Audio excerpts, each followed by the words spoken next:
आप सुन रहे हैं डर की दुनिया और ये कहानी आप तक पहुंचा रहा हूं मेरी जुबानी। तो चलिए बढ़ते हैं कहानी की ओर। बिहारो गांव का नाम तो छोटा था, लेकिन उसकी कहानियां बहुत बड़ी और डरावनी थी। गांव के ठीक पीछे खड़ा था वह काला पहाड़, जिस पर हर किसी की निगाह जाती तो दिल कांप उठता। लोग उसे सुइया पहाड़ कहते थे। उसके बीचों बीच एक गुफा थी जिसका मुंह खुला था, मानो किसी राक्षस का जबड़ा, एनत जो किसी भी पल निकल ले। गांव में हर कोई जानता था कि उस गुफा से कोई भी जिंदा लौटकर नहीं आया। जानवर तक अगर गलती से उधर चले जाते तो उनका कोई निशान न मिलता। बस रात में उनके दर्दनाक चिल्लाने की आवाजें गूंजती और सुबह खामोशी रह जाती। गांव के बीच एक बूढ़ा था। उसका चेहरा हमेशा पीला रहता, जैसे खून उसकी नसों से निकल चुका हो। उसकी आंखें अजीब लाल और आवाज इतनी भारी कि सुनते ही रूह कांप उठे। वह हर जगह यही दोहराता, उस गुफा में मत जाना, वहां तो जिंदा जानवर भी लौट कर नहीं आते, इंसान कैसे लौटेगा। लोग डरते भी थे और हंसते भी, लेकिन चार नौजवान, कैलाश, शिकारी, विनोद और रमेश, हमेशा बूढ़े को झूठा मानते। एक रात शराब पीकर सबने ठान लिया, अब जाकर देखेंगे कि गुफा में आखिर है क्या। रात गहरी थी, हवा ठंडी और चांद बादलों में छिपा था। चारों लालटेन उठाए निकल पड़े। पहाड़ तक जाते जाते हर कदम पर जमीन से अजीब आवाज आती, जैसे कोई अंदर से खुरच रहा हो। अचानक झाड़ियों से वही बूढ़ा निकला। उसकी सांसें तेज थीं, आंखें और लाल, और चेहरा ऐसा कि देखकर ही रीढ़ में सिहरन दौड़ जाए। उसने रास्ता रोककर कांपती आवाज में कहा, मत जाओ, मैंने कहा था वहां से लौटना नामुमकिन है, तुम में से कोई सुबह नहीं देखेगा। कैलाश ने हंसते हुए कहा, बाबा डराना छोड़ो, अब हम जाकर साबित करेंगे कि तुम सिर्फ झूठ बोलते हो।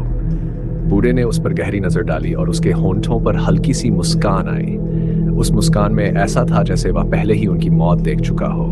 उसने बस इतना कहा, तो जाओ, लेकिन लौटकर मत आना। चारों ने उसकी बात अनसुनी की और गुफा की तरफ बढ़े। गुफा के अंदर का अंधेरा इतना घना था कि लालटेन की रोशनी भी निकल ली गई, जैसे रोशनी भीतर जाते ही मर गई हो। अचानक भीतर से वही आवाज आई, जिंदा जानवर भी लौटकर नहीं आते, इंसान कैसे लौटेगा। यह आवाज चारों के कानों में गूंजी, बिल्कुल बूढ़े की आवाज, लेकिन बूढ़ा यहां नहीं था। पहले कैलाश ने हिम्मत करके आगे कदम रखा, लेकिन तभी अंधेरे से एक ठंडी हवा का झोंका आया और एक साया धीरे धीरे बाहर निकला। उसका शरीर काला धुआं, आंखें अंगारों जैसी लाल।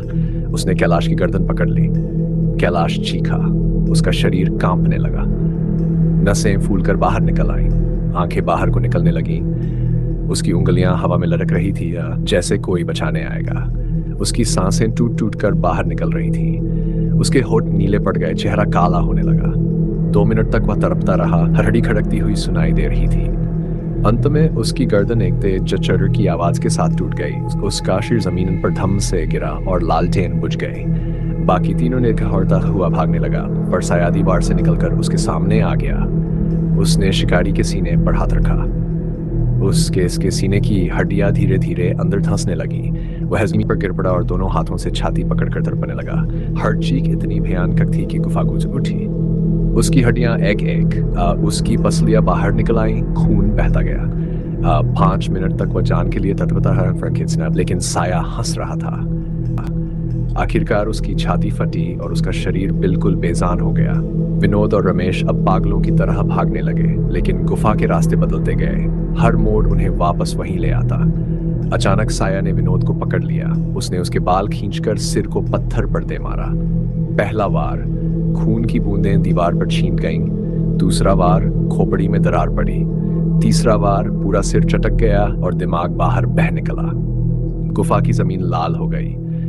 रमेश ने यह सब देखा और उसकी आंखें फटी रह गई। वह चिल्लाता हुआ गुफा के मुंह की ओर भागा, पर जैसे ही बाहर कदम रखने ही वाला था, साया ने उसके पैरों को पकड़ लिया। वह जमीन पर घिसटता गया। उसके नाखून पत्थरों को खुरचते रहे, खून की लकीरें बन गई। उसकी चीखें इतनी लंबी और दर्दनाक थीं कि कान फाड़ दें। बचाओ, कोई तो बचाओ! लेकिन कोई नहीं आया। धीरे धीरे उसकी आवाज धीमी होती गई और अंधेरे ने उसे निगल लिया। सुबह गांव वाले पहाड़ पर पहुंचे। वहां बस खून, हड्डियां और टूटी लालटेनें थीं। लड़कों का कोई नामो निशान नहीं था। शाम होते ही बूढ़ा फिर गांव में दिखा। उसका चेहरा अब और भी डरावना था, आंखें जलती हुई कोयले जैसी। उसने गांव के बीच खड़े होकर वही कहा, जिंदा जानवर भी लौटकर नहीं आते, इंसान कैसे लौटेगा। लोग कांप उठे। अब सब जान गए कि बूढ़ा कोई इंसान नहीं बल्कि वही साया है जो गुफा से निकलकर पूरे गांव में फैल चुका है। और उस रात से गांव में कोई चैन से सो नहीं पाया। तो दोस्तों, ये थी आज की डरावनी कहानी।